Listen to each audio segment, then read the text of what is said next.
नमस्कार मित्रांनो, मी तुषार. मित्रांनो, आदिवासी मराठी कॉर्नर या यूट्यूब चॅनलवरती पुन्हा एकदा स्वागत. घरकुल लाभार्थ्यांसाठी आजची अपडेट अतिशय महत्त्वाची आणि दिलासादायक आहे. सध्या सुरू असलेल्या अर्थसंकल्पीय अधिवेशनात घरकुलांच्या थकीत हप्त्याबाबत मोठ्या प्रमाणावर चर्चा झाली आहे आणि अखेर निधी मंजुरीला हिरवा कंदील मिळाला आहे. मित्रांनो, ज्या योजनांमध्ये लाभार्थी प्रतीक्षित होते, त्यामध्ये प्रमुख योजना अशा प्रकारे आहेत: प्रधानमंत्री आवास योजना ग्रामीण, शबरी आवास योजना, रमाई आवास योजना आणि मोदी आवास घरकुल योजना. काय आहे हे मोठी अपडेट या व्हिडिओमध्ये आपण जाणून घेणार आहोत.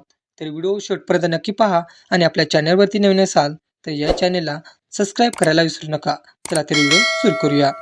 दिनांक 28 फेब्रुवारी 2026 रोजी राज्य शासन आणि केंद्र शासनाचा मिळून एकूण 1,161 कोटी रुपयांचा निधी वितरणासाठी मंजुरी देण्यात आलेली आहे. राज्य शासनाचा हिस्सा 464,47,00,000 रुपये, तर केंद्र शासनाचा हिस्सा 696,71,80,000 रुपये.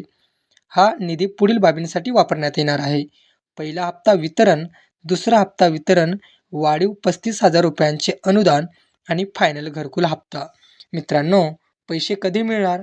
प्रशासकीय प्रक्रिया पूर्ण होण्यासाठी साधारण 8 ते 15 दिवसांचा कालावधी लागू शकतो. अंदाजे 10 मार्च ते 15 मार्च दरम्यान लाभार्थ्यांच्या बँक खात्यात रक्कम जमा होण्याची शक्यता आहे. आता सर्वसाधारण प्रवर्गासाठी या निर्णयामधून मोठा दिलासा मिळणार आहे.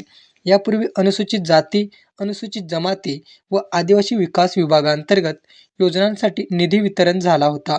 मात्र सर्वसाधारण प्रवर्गातील प्रधानमंत्री आवास योजना ग्रामीण लाभार्थ्यांची प्रतीक्षा होती.